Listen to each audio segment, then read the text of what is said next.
it play and call it work. Hey everybody, Matthew here from MiniWarGaming.com. Welcome to the first episode of a brand new series where I plan on going through and interviewing all sorts of different dungeon masters from different YouTube channels and Twitch streams that you may or may not be familiar with. For our very first episode, we've got Kelly and Monty here from Dungeon Dudes. So hey guys, thank you so much for joining me on the show today. Thank you for having us. Thank you. It's funny, I was talking to Kelly and Monty before, and when I had the idea for this show, which I hope to be many episodes and many interviews, I started asking around, well, who should I talk to? And Colin, which everybody at MiniWarGaming knows, he's like, Dungeon Dudes. And it turns out, talking to you guys earlier, you're only like an hour and a half away from us. And so, Very small world, despite the vastness of the internet. A lot of people don't realize that we're Canadian. Yeah. See, it's funny because when we first started talking, I was like, it sounds a bit Canadian, but the accent can stretch all over the place. And so when you said you're from Toronto, I was like, oh, well, that's right around the corner. Yeah. No, the first clues were when we would wear like root sweaters, or I have a shirt with a CBC logo, and that would be the giveaway. Right, exactly. So Kelly and Monty, let's talk about Dungeon Dudes first. Let's talk about your channel. Let's talk about what you've been doing together for the past, I guess, a couple of years now. So tell us, who are the Dungeon Dudes? Well, we are the Dungeon Dudes. I'm Monty. I'm Kelly. And we started this channel about a little over a year and a half ago, just as a side project. We've been playing D&D together for almost 7 years. We started playing together, working at a computer shop, and ran a campaign. And both of us come from a background in. I come from a performing arts background. Kelly comes from a film background. And we're like, we want a cool little project. Let's just crack open some beers and talk about Dungeons and Dragons and film it and see how that goes on YouTube.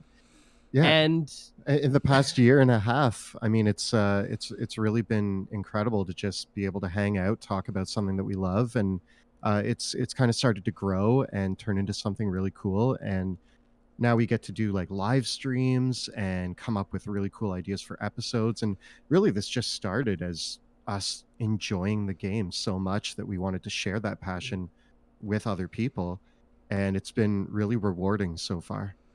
Yeah, we started out doing guides to classes and a bit of dungeon master advice, looking at abilities and spells in Dungeons and Dragons 5th edition.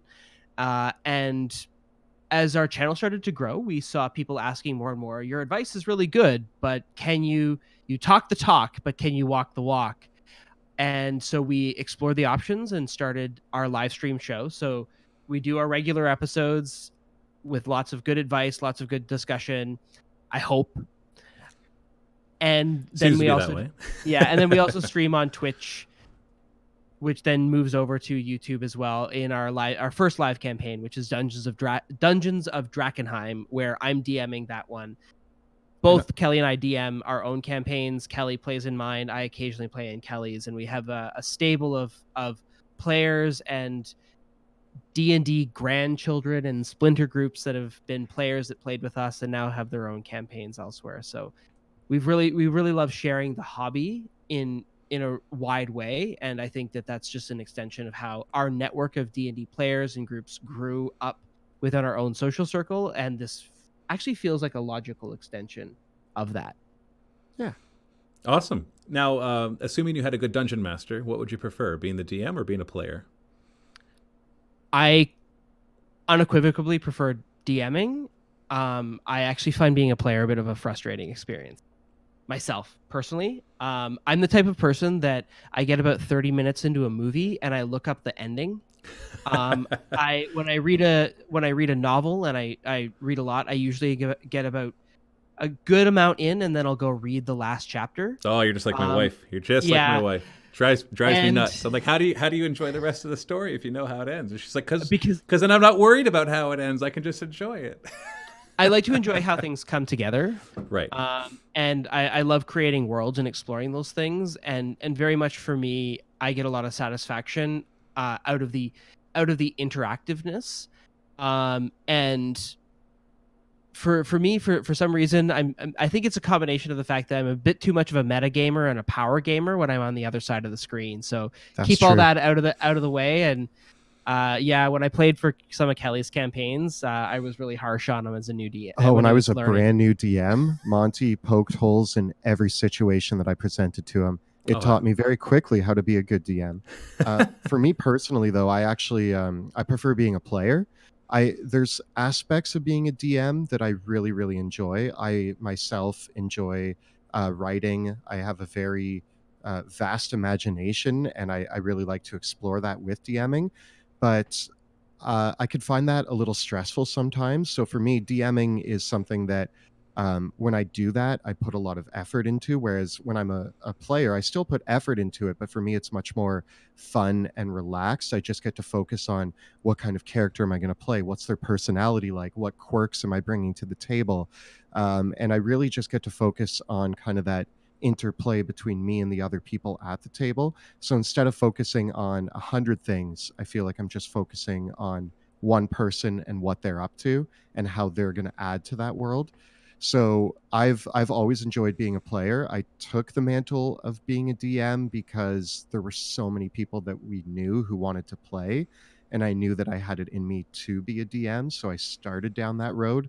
But given the option, I love coming up with characters. I love playing in as many games as I can. I love doing one shots with a bunch of my friends and just coming up with the craziest and weirdest characters I can and just role playing them.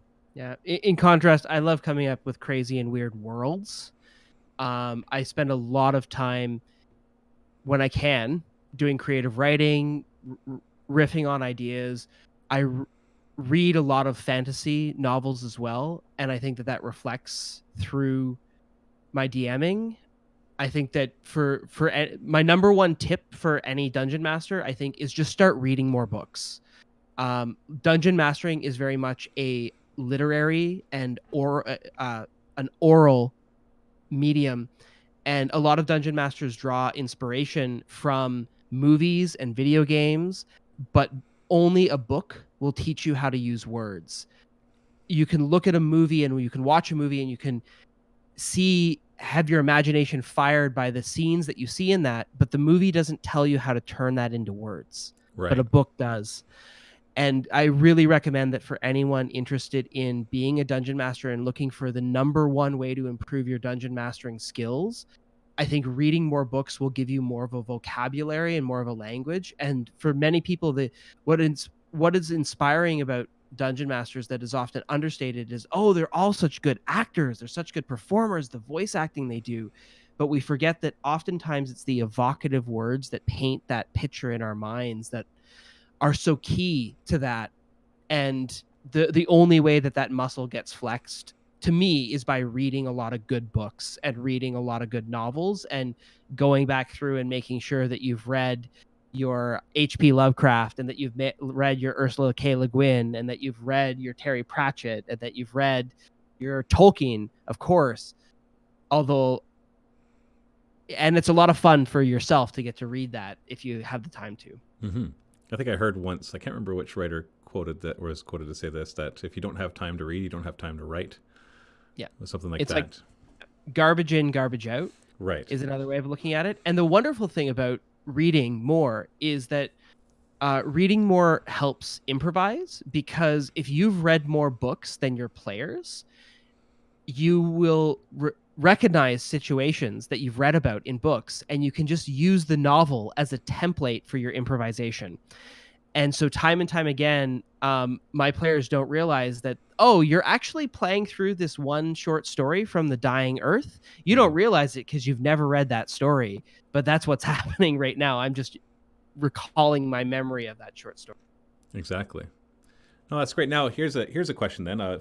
Whenever you're dungeon mastering, obviously there's always the option between homebrewing your own world, homebrewing your own adventures, and then using the pre-existing modules, either created by Wizards of the Coast or by fan sites or from the DM's Guild, those kind of things.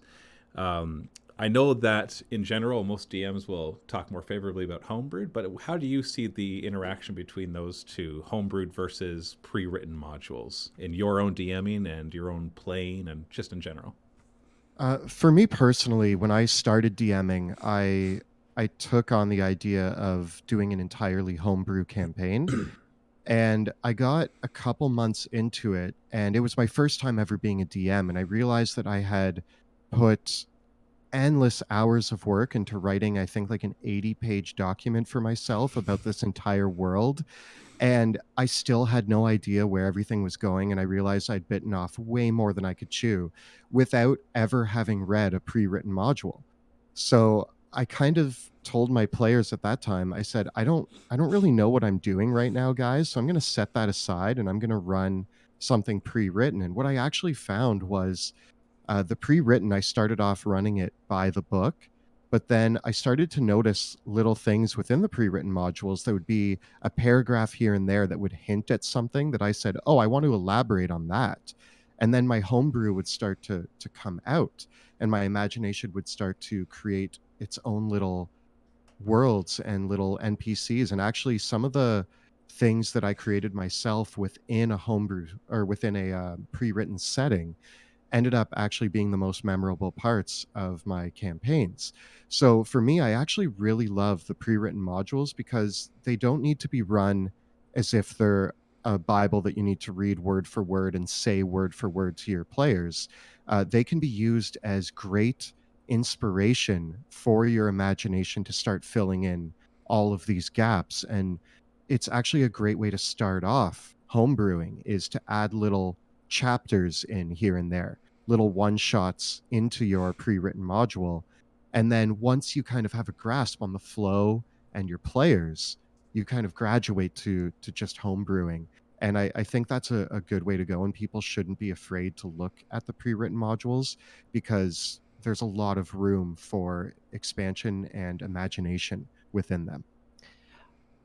I really love the pre-written modules. I think that they I just ran the Red Hand of Doom for Kelly and our personal group. It's one of the best modules of all time. So brutal. And it's very open-ended and sandboxy and really gives you as a dungeon master a lot to work from and a lot that you can build off of. And those are really the best modules. The best modules are provocations for a dungeon master to add their own flair to it.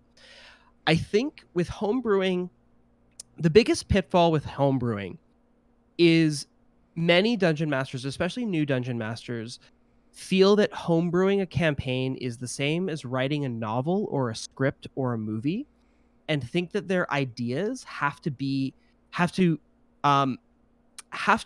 come in line with the standards of originality that would be expected from a Hollywood movie. Mm-hmm.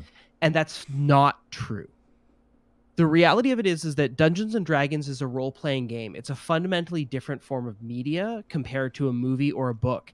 And one of the greatest things about Dungeons and Dragons is that you get to respond to whenever you've watched a movie and been like, that would never happen, or I would never do that. Dungeons and Dragons is actually your opportunity to prove it Mm-hmm. and to say what you would do in that situation. And so I think that dungeon masters really, especially new dungeon masters, worry that they can't do something that is relying on a trope or something that's unoriginal because they think they have to create a campaign that meets the standards of broadcast entertainment for their players. But that's just not true. It's also ironic too, because let's just face it, most movies suck. Most books are poorly written. Most video games are awful. And so like it's the crapshoot that is making entertainment. It's like it's hard to know exactly what's going to stick, and you can see the proof of that in Hollywood, that they still haven't figured it out. You look at things like Iron Man 1 comes out and everybody's like, oh, this is awesome, and Iron Man 2 in Iron Man 3 they just couldn't quite like it's the same people, and for some reason they just didn't even know what they did. And so it's the same thing for us. It's like you can't expect yourself to be able to do that high quality, because even they don't always do that high quality, and quite often don't. Well, the reality, I think for me, a very sobering fact is that for most, if you talk to many writers who are novelists, the things that get into the novel are 10% at best of what they wrote. The rest of it, that 90%, is just cut and gone.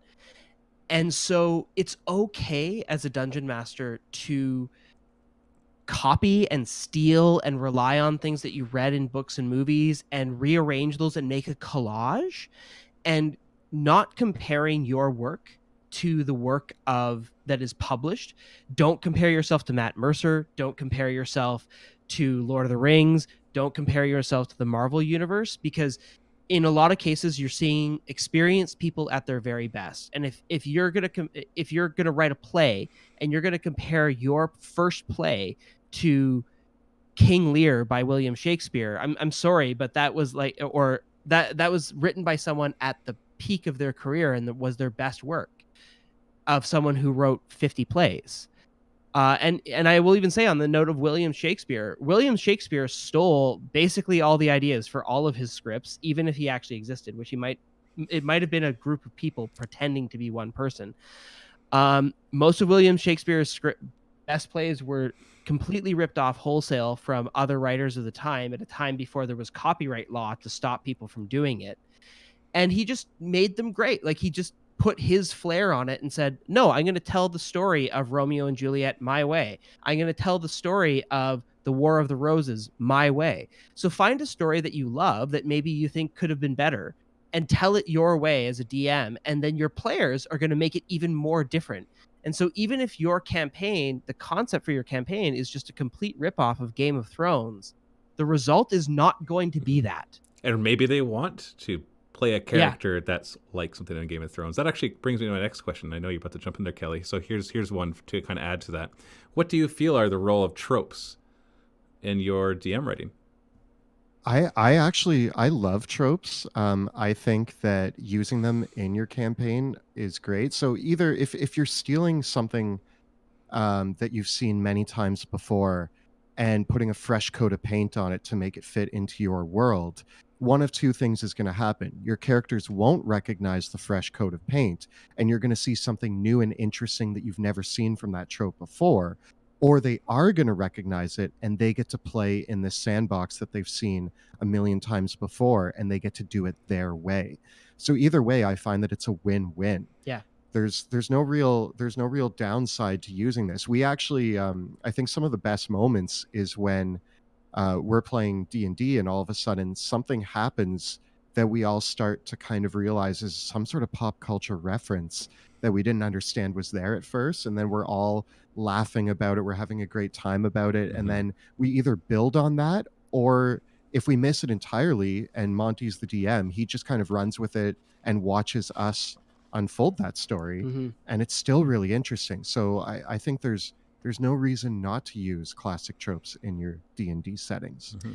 I think a thing that to recognize is that as a dungeon master, you want to build your toolbox, and your toolbox includes storytelling ideas, it includes tropes, and it also includes the game rules too, and how you're going to use them. And I really believe that dungeon masters need to look at these things as tools rather than restraints or a railroad or things that restrict them. If I tell you that there's a fundamental difference between a brush and an airbrush, they work differently. They do say the same things, but the results that you get with a brush and the results that you get with an airbrush are different. They work different ways. They're good at different things. And everyone seems to understand that really, really well. And, well, you can get an airbrush effect with a brush, and you might be able to, I don't know how you get some brush effects with an airbrush, but I'm not experienced in that way. Understanding that there's things about the rules of Dungeons and Dragons, about the ideas and the tropes and the modules that work just like that. It's like making that choice and understanding, okay, how does this tool work? How does the storytelling building block work? What can I use it for? And how can I make it useful for myself and put my own unique spin on it? And part of it is just learning how it works and just understanding what's going on when you use, if you're going to use a sandbox campaign, if you're going to tell a story that's about a zombie apocalypse, well, what are the things that make a zombie apocalypse feel like a zombie apocalypse? What are the things about a pirate adventure that make a pirate adventure feel like a pirate adventure? And if you start to think about, okay, so what are the notes that I have to hit for any of these tropes, then you realize, okay, those are the important things, but everything else is up for grabs. A pirate adventure has to have a boat, it has to have a parrot, and people saying "R," and probably, but does A it wooden need leg to have somewhere. and it wouldn't and you draw those things in because that's what makes it feel like a pirate adventure. A dungeon crawl feels like a dungeon crawl because there's an insane wizard somewhere, but who that insane wizard is totally amorphous. It could be a 2,000-year-old insane elven lich who is trying to resurrect the dragon god, or it could be some insane angel who has gone mad and made something else. It's still a dungeon crawl. That element changes how it feels, but it's just about recognizing those things as tools, not as constraints. So an interesting thing that it's as you guys have been talking about tropes and about taking things from other places, I hear the word borrow or steal. Obviously, I know that when you said steal, you weren't saying that in a negative way, like it's something wrong. It's more just like the term. The one thing that I've seen, and I wonder if you guys have seen this as well, is that by using familiar tropes, it saves you a lot of time. It's almost like you're taking an existing building block and putting it in there. For example, I remember this has happened a lot with Warhammer Fantasy becoming Age of Sigmar, that they renamed everything. And so I'm reading one of their novels, and it says, and this great Gargant came out and started attacking them. And I'm trying to picture what this Gargant looks like, and it kept using certain words. And I found out afterwards the Gargant's just a giant. And so it's literally just a giant. And so, if you say there's an ogre, or if you say there's a Flenderflaw, and then you got to go on and you've homebrewed what a Flenderflaw is. So where do you kind of find you draw the line between, at what point do you enjoy coming up with something that's so new that you have to go all out and explain every aspect to it to your characters or to your players, and as opposed to just grabbing, well, for lack of a better word, we'll say trope, but also like almost a pre-existing, whether it's a creature or location, something that you can just, as soon as you say it, like if I say, the floating city that looks like the one from Star Wars, instantly, they don't need you to explain anything more. They get the whole picture in their mind, right? Well, I think that the way that you wield language is important here. Because, to give an example of the floating city, we once had a culmination of one of our campaigns where our characters went to a high city in the mountain. And I started describing how the city had impossibly high spires of glass, and all strewn about the streets were the shells of giant metallic beetles. And there were all these machines everywhere. And it was about towards 2/3 of the way through the session that the players were realizing that I was describing Toronto. Was it on purpose? On purpose? Yeah, it was. Yeah. It was on purpose. And it was to make that, and by describing what was a completely unfamiliar environment to those players, just using alien language and filtering, like a fantasy character doesn't know what a skyscraper is. They see a spire made of glass. Mm-hmm. A fantasy character doesn't know what a car is. They see a giant metallic beetle. And so thinking about how you can transform language to turn something that you don't want to say, and I'll say, even when I'm stealing things, I really try to avoid saying, oh, it looks like that thing from Star Wars. Mm-hmm. I always put it into my own word. And that's the most important thing when you are borrowing and referencing. Is the first thing that you need to do is find a way to say it again in your own words, describe that thing in your own words. And then you're off to the races, because what will happen is as you describe that thing in your own words, it will mutate. It will just happen naturally. It's like telephone. It's like that purple monkey dishwasher scene from The Simpsons, where Bart starts with a sentence and the word purple monkey dishwasher gets added by the time it gets through all the crowd of teachers. Anytime you use language and say something again in your own words, it will just transform because you will put your own spin on it. And that's actually to me, that's the essence of creativity and originality. It's not necessarily making something new, but it's about changing perspective.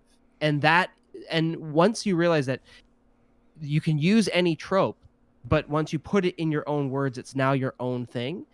I think dungeon masters should really be empowered by that and understand that just the mere act of you turning it into your own words makes something your own. On the counterpoint of that, what I will say is when I'm preparing something as a DM, I will actually write down. I used to write entire paragraphs and paragraphs of explanation, but instead, if I have a cool NPC that I'm going to introduce, I might give myself a note that's a very simplified version, like I don't know, Jack Nicholson as a goblin. And I'm just like write that down, and then when I'm like, oh, I have to introduce this NPC, I look at the piece of paper and I'm like, okay, and then I start explaining it in my own words. I do the same thing. I write down who would play this NPC if it was an actor, or what movie performance am I going to build this NPC around? And oftentimes it never turns out that way. It ends up being a really bad imitation, but then the character turns into something. One of my favorite characters I've talked about on our show and has been featured on our campaigns, Aldor the Immense, is an overweight merchant that I try to do my best, like Winston Churchill / Alfred Hitchcock sort of voice. And it doesn't really work like that. It doesn't totally read that way, but that turned into, that's the Aldor the Immense voice. That's the character. That's the persona. And that works for me. I've made other notes in my script that said, oh, just try to play this character like Ursula from The Little Mermaid and see how it goes.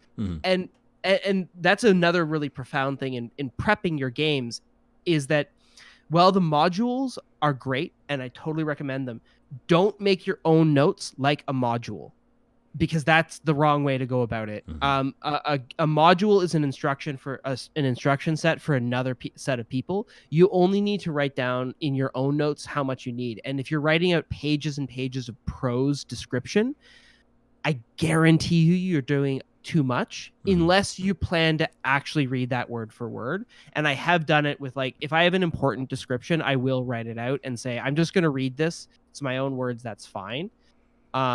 But you don't have to do that for everything. Just do it for the things that are really important. Go ahead. Oh, sorry.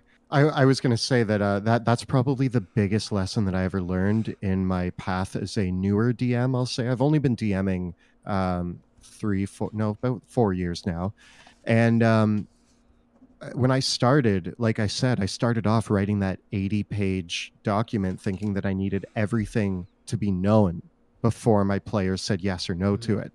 Now, when I show up to a game session, sometimes I show up with a point form note that says Market Square, Party, Goblins, ? And that will be my whole note for the night. And I'll be like, well, let's see how this goes. And that's all that I need now, because I'm just going to start making stuff up, and then the players add to that. And sometimes that's all you really need, is preparing less and giving yourself keywords that mean something to you. Now, is important. Go ahead. I was going to ask, when you're talking about that brings us to another really good point, which is improvisation, because we're talking a lot about prep, right? We're talking about how you borrow tropes, how you can take things, how you can prep things, how not to prep things. I love by the way, Monty, the idea of or I think it was Monty that said it, the note on the NPC where it's just like this, what's the actor that would play this? And that gives you an honest and easy place to start, because you can quickly visualize that, even if you're not going to tell your characters, this guy looks like Arnold Schwarzenegger. You know, if I act like Arnold Schwarzenegger, they'll probably catch that. But yeah, but that's fine. That's actually great. Players feel really satisfied when they do recognize it. Right. It don't be scared of it. So when it comes to improvisation, because I've noticed for myself that there's always this catch-22 with homebrew, or even running modules, that I feel that if I don't want to over-prepare, because the players may decide to do different things, or just I might realize on the spot that I don't really like it, or I just don't have time. Like, let's just fit it that way. Sometimes I just don't have time. I've got a lot to do. But I also find that when I'm homebrewing a new world, sometimes it can be when I go into it and I know, as a player going into a new world, you kind of got this idea that there's this shroud, there's this fog of war, that there's what's waiting beyond that to be discovered. And so to you, it's a mystery. But as the DM, there's no fog of war, and all you see is emptiness. and as you look at, so I think that's where the compulsion to fill it all in to begin with, because they feel like they have to have all that in place to improvise, which we know is not the case.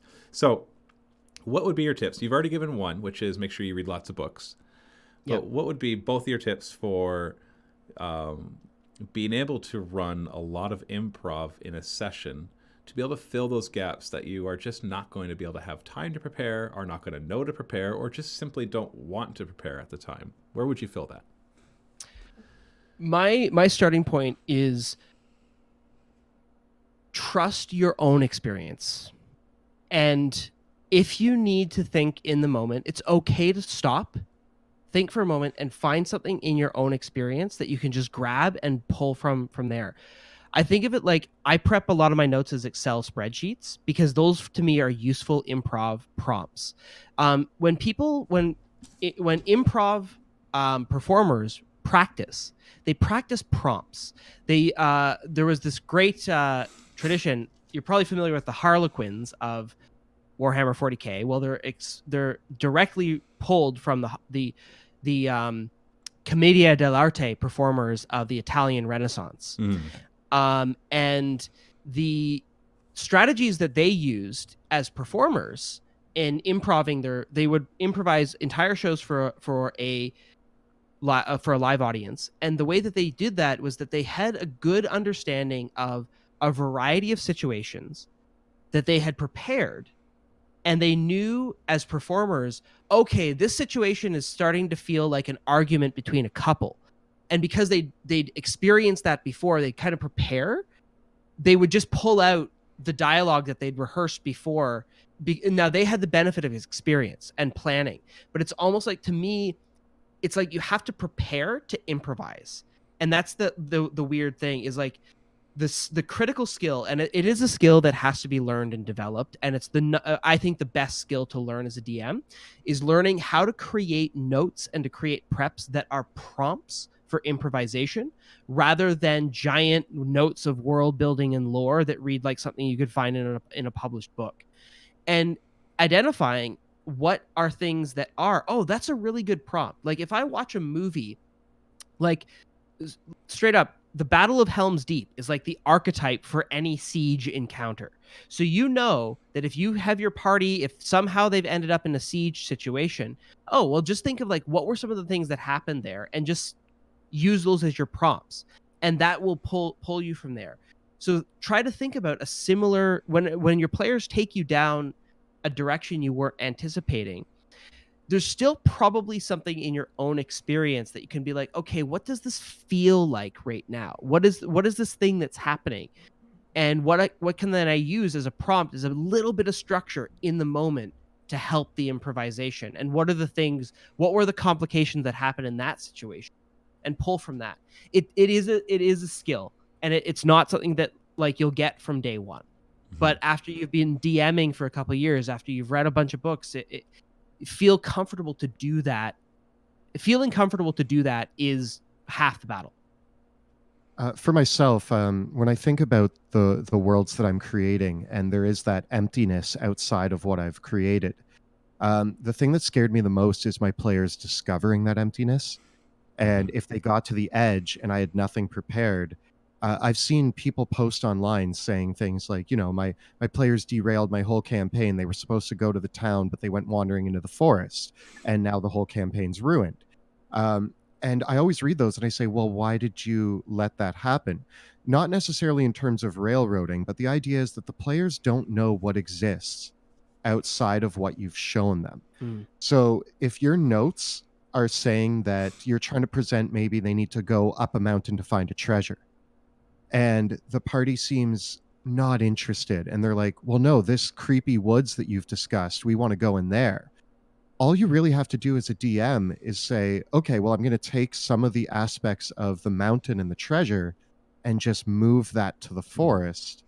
And now they're on a different path, but they're going to end up with the same conclusion that pushes the plot forward. It's always the idea that know what the points are that you need to hit and don't let your party miss them. Not only should you drop, there's something that we've always talked about, the rule of 3 clues. Yeah, have three clues. So putting an obstacle in front of your party that the only way to get forward is to be able to open this door.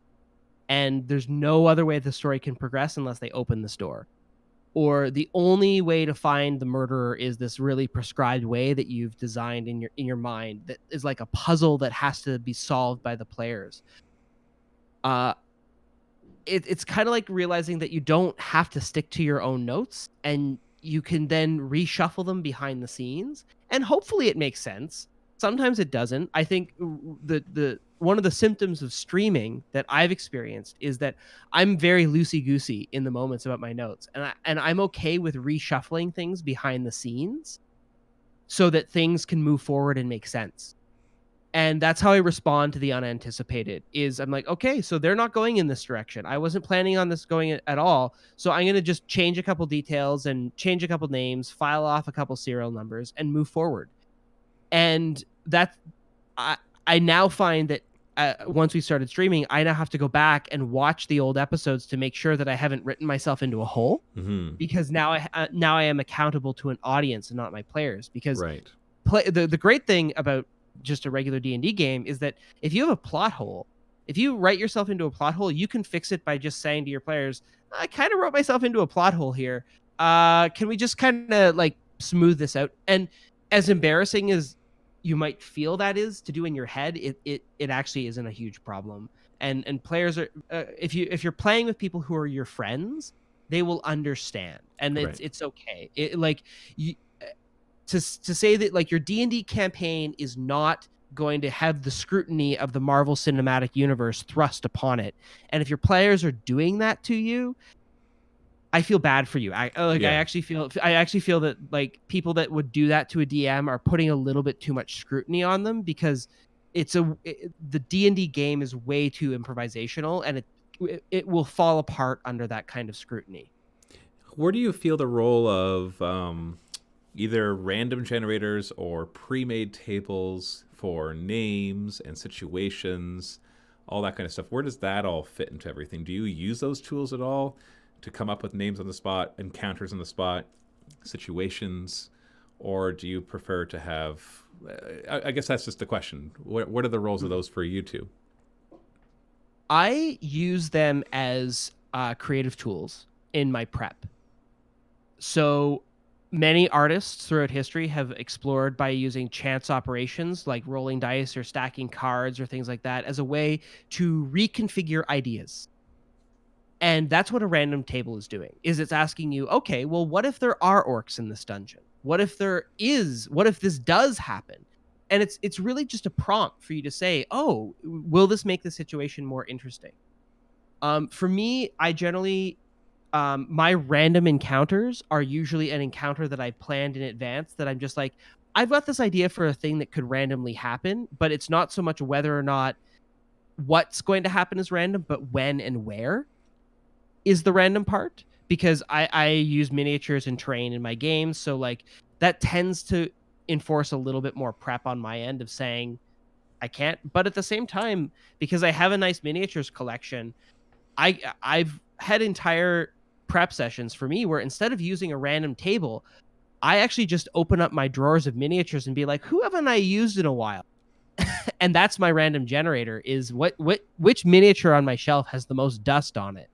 I'm going to use this next week. For myself, when it comes to like naming characters or coming up with like anything that's randomly generated, especially naming characters, I actually leave that up to the players at the table. And I know that sounds kind of weird, but I've actually had a lot of fun where one of my favorite examples was, for some reason, as a DM, I use the term whenever somebody listens up to a door and there's something happening on the other side. I always say, you hear mumbles and you hear grumbles. And eventually, one of the first times I did that, the players opened the door and there were two trolls on the other side. And they were like, are their names Mumbles and Grumbles? And I was like, yes. And Mumbles and Grumbles have made it into so many scenes in my campaigns now. And I actually find that like listening to your players, sometimes random encounters are things that my players will say. They'll be walking through a cavern and they'll hear something and they're like, oh man, I hope that's not giant spiders. And I look down at my notes and it's something way less cool. And I'm like, well, it's giant spiders now. Yeah. So I'll do something similar to Monty as well, where I do have a list I'm preparing session 0 tonight for Out of the Abyss, and I've already written down. I have a note of just like 20 or 30 small little encounters that could happen in the Underdark, and they're going to come up at some point. I don't know when, but basically any time that the players get lost in the Underdark, I'm just going to be like, oh, this one sounds like it might fit in right now. And that's how I like to run random encounters. I think it's more interesting if things do happen. And I like to just have some preset ideas, but the randomness of it all is, like Monty said, when they happen.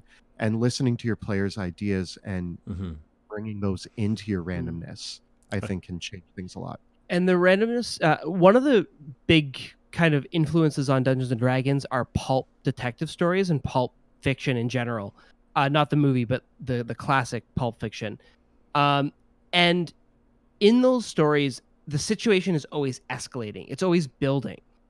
And always building and building and building and building. It's kind of like there's a abandoned apartment building, and there's a bomb inside, and there's a horrible mutant living in the basement, and that's where random tables can actually help you escalate a situation into this crazy thing. Because an individual band of orcs is not interesting, but a band of mutated orcs on the search for the lost treasures of Thracia we start to get somewhere interesting. So sometimes it's actually about generating on top of your ideas and getting that provocation to say, well, what if it is this way? And for me, that's a great way to break out of a creative rut where I'm in this way of thinking, oh, it has to be like this. When I was preparing Drakkenheim, I wrote a giant list of crazy things that could happen. And that was more of an exercise for me to just make sure my mind was open to the insanity and otherworldliness that could be part of that world. And again, that was a way of preparing improvisational prompts that, because I'd written that list for myself, I could then refer back to it later. And sometimes that list, there have been sessions of Dungeons of Drakkenheim where it was like, oh yeah, this is the perfect opportunity for me to use that prompt, because I thought about it. It is a prep heavy thing, and I acknowledge that it's a skill, but I like using it a lot. And I do think that making your own random tables and using random tables escalates your creativity in profound ways. Yeah, for sure. One of the things that I have enjoyed doing in the past is at the end of a session, I listen to the players talk and I say, what do you think is going to happen next? And then the next session happens, and then one guy's like, I guessed it. I knew it. I knew this was going to happen next. I'm like, yes, you are brilliant. Yeah. And players love it when that happens. And I think that you bring up in that one of the most important things that as a dungeon master that you have to do, and probably skill number 2 after read a lot of books and listen to your players. Like, just listen to them. Recognize when they're the ones that are driving everything that's happening, and trust them to do it.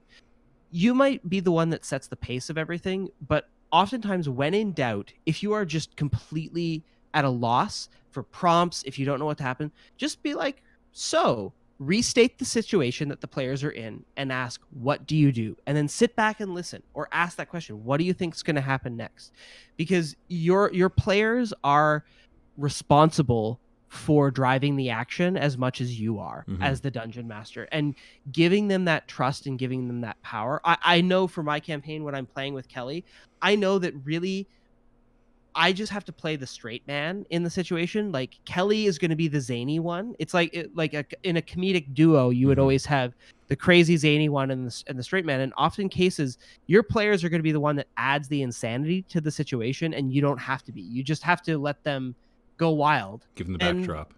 Yeah, and give them the backdrop and listen to them, and start thinking about, okay, when your players go off in a weird direction, what do they want to happen? Like, what do they think that's going to lead to? And sometimes players that are in the midst of doing a harebrained scheme, Dungeons and Dragons players have this really bad habit of thinking that they have to explain their idea in steps to the dungeon master, so that it's like, if I do this, the DM says okay. I do this, the DM says okay. I do this, the DM says okay. And then I want to do this. And now the DM has no choice but to say okay. And that's where I think a lot of conflicts arise at the table. But if sometimes I'll just stay and say, okay, so you're doing all this. What is your intent? Like, where are you going with this? What's your plan? And oftentimes players think that's an ominous sign. Like that's like the DM saying, are you sure? Right. And that's like the fun mental trick out of it, is that you make them feel like you're the one going, are you sure? And really you're just asking them to explain themselves a little bit more so you can find out where they're going with this. No, that's great. That's actually interesting because we are planning on starting a Wrath and Glory campaign soon for 40K, which is the new 40K role-playing game. And they have a system where basically you roll a bunch of d6s for your checks, but one of them is a Wrath die.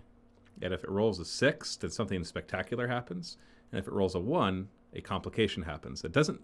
In combat, sometimes it's simple. If you roll a 6 and you got a hit, then you know it does more damage. If you rolled a 1, then maybe you dropped your weapon or something. But what if you're doing a social check and you failed your roll, but you rolled the 6? Or you made the roll, but you rolled a 1?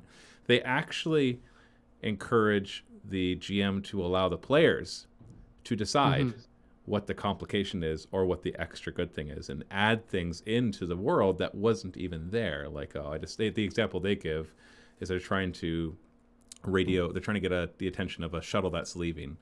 And then the one person rolls something and they get the extra dice, and they decide that, because I rolled that extra, is it okay if there's a big barrel of some sort of promethium that I can shoot and it'll explode and it gets them? And the GM's like, sure. And so it's interesting that they actually, in that game, I'm looking forward to trying that out, and that it encourages not just the collaborations with the players, but specifically allowing players to know that they are inserting things into the world as well. Whereas a lot of what we're talking about is subtly doing it so that you kind of take their ideas and put it in, and then they feel the gratification of something familiar that they knew was coming. In this case, they know it's actually in there. So you were mentioned that you have your Dungeons and Drakkenheim, which is your live stream D&D campaign that you, Monty, are the dungeon master for, and Kelly, I'm assuming you're one of the star players in that one. And that, I am. Yes. The most important player, right? Obviously, yeah. We are in the middle of a plot arc surrounding his character. Oh, okay. So it actually is. Okay, awesome. This is every Tuesday at 6 p.m. Eastern Standard Time.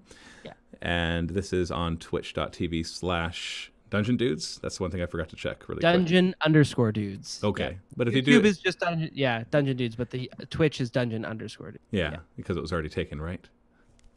No, I actually think we just messed up. Oh.